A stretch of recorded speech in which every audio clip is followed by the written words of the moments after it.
ಇಂದಿನ ವಿಡಿಯೋ ವಿಷ್ಣು ಸಹಸ್ರನಾಮ ಸ್ತೋತ್ರದ 54ನೇ ಶ್ಲೋಕದ ಬಗ್ಗೆ. ಈ ವಿಡಿಯೋದಲ್ಲಿ ವಿಷ್ಣು ಸಹಸ್ರನಾಮದ 54ನೇ ಶ್ಲೋಕದ ಅರ್ಥವನ್ನು ತಿಳಿದುಕೊಳ್ಳೋಣ ಮತ್ತು ಈ ಶ್ಲೋಕವನ್ನು ಪಠಿಸುವುದರಿಂದಾಗುವ ಪ್ರಯೋಜನಗಳನ್ನು ಸಹ ನಾವು ತಿಳಿಯೋಣ. ವಿಷ್ಣು ಸಹಸ್ರನಾಮದ 54ನೇ ಶ್ಲೋಕವು ಹೀಗಿದೆ. ಸೋಮಪೋಮೃತಪಾ ಸೋಮಃ ಪುರುಜಿತ್ ಪುರುಸತ್ತಮಃ ವಿನಯೋಜಯ ಸತ್ಯಸಂದಃ ದಾಶರಾಹ ಸತ್ವತಂಪತಿ. ಈ ಶ್ಲೋಕದಲ್ಲಿ ಭಗವಾನ್ ವಿಷ್ಣುವಿನ 10 ನಾಮಗಳಿವೆ. ಈಗ ಭಗವಾನ್ ವಿಷ್ಣುವಿನ ಈ ಪ್ರತಿಯೊಂದು ನಾಮದ ಅರ್ಥವನ್ನು ತಿಳಿದುಕೊಳ್ಳೋಣ. ಮೊದಲ ವಿಷ್ಣು ನಾಮವು ಹೀಗಿದೆ. ಓಂ ಸೋಮಪಾಯ ನಮಃ.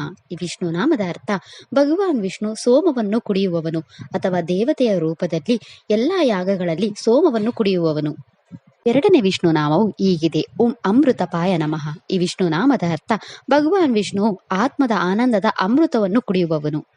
ಮೂರನೇ ವಿಷ್ಣು ನಾಮವು ಹೀಗಿದೆ. ಓಂ ಸೋಮಾಯ ನಮಃ. ಈ ವಿಷ್ಣು ನಾಮದ ಅರ್ಥ ಭಗವಾನ್ ವಿಷ್ಣು ಚಂದ್ರನ ರೂಪದಲ್ಲಿ ಸಸ್ಯಗಳನ್ನು ಬೆಳೆಯಲು ಸಹಾಯ ಮಾಡುವವನು. ನಾಲ್ಕನೇ ವಿಷ್ಣು ನಾಮವು ಹೀಗಿದೆ. ಓಂ ಪುರುಜಿತೇ ನಮಃ. ಈ ವಿಷ್ಣು ನಾಮದ ಅರ್ಥ ಭಗವಾನ್ ವಿಷ್ಣು ಹಲವಾರು ಜನರನ್ನು ಗೆದ್ದವನು. ಐದನೇ ವಿಷ್ಣು ನಾಮವು ಹೀಗಿದೆ. ಓಂ ಪುರುಸತ್ತಮಾಯ ನಮಃ. ಈ ವಿಷ್ಣು ನಾಮದ ಅರ್ಥ ಭಗವಾನ್ ವಿಷ್ಣು ಹಲವಾರು ರೂಪಗಳಲ್ಲಿ ಶ್ರೇಷ್ಠನಾಗಿದ್ದಾನೆ ಮತ್ತು ಅವನು ಯಾವಾಗಲೂ ಶ್ರೇಷ್ಠವಾಗಿದ್ದಾನೆ. ಆರನೇ ವಿಷ್ಣು ನಾಮವು ಹೀಗಿದೆ. ಓಂ ವಿನಯಾಯ ನಮಃ. ಈ ವಿಷ್ಣು ನಾಮದ ಅರ್ಥ ಭಗವಾನ್ ವಿಷ್ಣು ದುಷ್ಟ ಜನರನ್ನು ಶಿಕ್ಷಿಸುವವನು. ಏಳನೇ ವಿಷ್ಣು ನಾಮವು ಹೀಗಿದೆ. ಓಂ ಜಯಾಯ ನಮಃ. ಈ ವಿಷ್ಣು ನಾಮದ ಅರ್ಥ ಭಗವಾನ್ ವಿಷ್ಣು ಎಲ್ಲಾ ಜೀವಿಗಳನ್ನು ಗೆಲ್ಲುವವನು ಅಥವಾ ಎಲ್ಲಾ ಜೀವಿಗಳನ್ನು ಜಯಿಸುವವನು. ಎಂಟನೇ ವಿಷ್ಣು ನಾಮವು ಹೀಗಿದೆ. ಓಂ ಸತ್ಯ ಸಂದಾಯ ನಮಃ. ವಿಷ್ಣು ನಾಮದ ಅರ್ಥ ಭಗವಾನ್ ವಿಷ್ಣು ಎಂದಿಗೂ ತನ್ನ ಪ್ರತಿಜ್ಞೆಯನ್ನು ಮುರಿಯದವನು ಅಥವಾ ಯಾವಾಗಲೂ ಸತ್ಯವಾಗಿರುವವನು. ಒಂಬತ್ತನೇ ವಿಷ್ಣು ನಾಮವು ಹೀಗಿದೆ. ಓಂ ದಶಹರಾಯ ನಮಃ. ಈ ವಿಷ್ಣು ನಾಮದ ಅರ್ಥ ಭಗವಾನ್ ವಿಷ್ಣು ತನ್ನ ಭಕ್ತರಿಗೆ ಎಲ್ಲವನ್ನೂ ನೀಡುವವನು ಅಥವಾ ಅವನು ಯಾದವ ಕುಲದಲ್ಲಿ ಜನಿಸಿದವನು. ಹತ್ತನೇ ವಿಷ್ಣು ನಾಮವು ಹೀಗಿದೆ. ಓಂ ಸತ್ವತಂ ಪತಯೇ ನಮಃ. ಈ ವಿಷ್ಣು ನಾಮದ ಅರ್ಥ ಭಗವಾನ್ ವಿಷ್ಣು ಶಾಸ್ತ್ರಗಳ ಲೇಖಕರನ್ನು ನೋಡಿಕೊಳ್ಳುವವನು.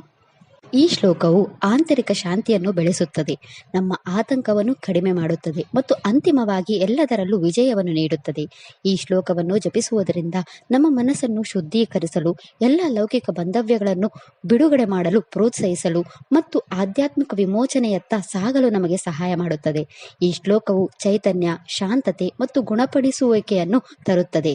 ಈ ಶ್ಲೋಕವನ್ನು ಪಠಿಸುವುದರಿಂದ ಭಯ, ಕೆಟ್ಟ ಅಭ್ಯಾಸಗಳು ಮತ್ತು ಭಯ ಅಡೆತಡೆಗಳಂತಹ ಆಂತರಿಕ ಹೋರಾಟಗಳನ್ನು ನಿವಾರಿಸಲು ಸಹಾಯ ಮಾಡುತ್ತದೆ. ಇದು ನಮ್ಮ ಸ್ವಂತ ಸಮಗ್ರತೆ, ಸತ್ಯತೆ ಮತ್ತು ನೀತಿವಂತ ಕಾರ್ಯಗಳಲ್ಲಿ ನಂಬಿಕೆಯನ್ನು ನಿರ್ಮಿಸುತ್ತದೆ. ಈ ಶ್ಲೋಕವನ್ನು ಗಮನಾರ್ಹವಾಗಿ ಆತಂಕವನ್ನು ಕಡಿಮೆ ಮಾಡುತ್ತದೆ, ರಕ್ತದೊತ್ತಡವನ್ನು ನಿಯಂತ್ರಿಸುತ್ತದೆ ಮತ್ತು ನಮ್ಮ ಗಮನವನ್ನು ಸುಧಾರಿಸುತ್ತದೆ.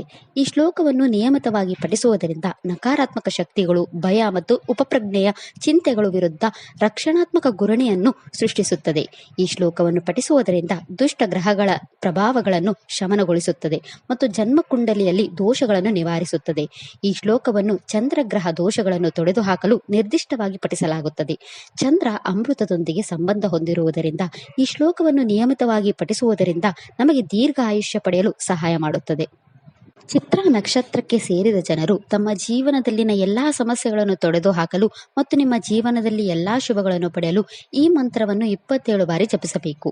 ಇದಿಷ್ಟು ವಿಷ್ಣು ಸಹಸ್ರನಾಮ ಸ್ತೋತ್ರದ 54ನೇ ಶ್ಲೋಕದ ಕುರಿತಾಗಿತ್ತು. ನಾಳೆಯ ವಿಡಿಯೋದಲ್ಲಿ ವಿಷ್ಣು ಸಹಸ್ರನಾಮದ 55ನೇ ಶ್ಲೋಕದ ಮೇಲೆ ಚಿಂತನೆಯನ್ನು ಮಾಡೋಣ. ಶ್ರೀಕೃಷ್ಣ ಅರ್ಪಣಮಸ್ತು. ಈ ವಿಡಿಯೋ ಇಷ್ಟ ಆದರೆ ಲೈಕ್ ಮಾಡಿ, ಶೇರ್ ಮಾಡಿ ಮತ್ತು ಚಾನೆಲ್ ಸಪೋರ್ಟ್ ಮಾಡೋಕೆ ಸಬ್ಸ್ಕ್ರೈಬ್ ಮಾಡಿ. ಧನ್ಯವಾದಗಳು.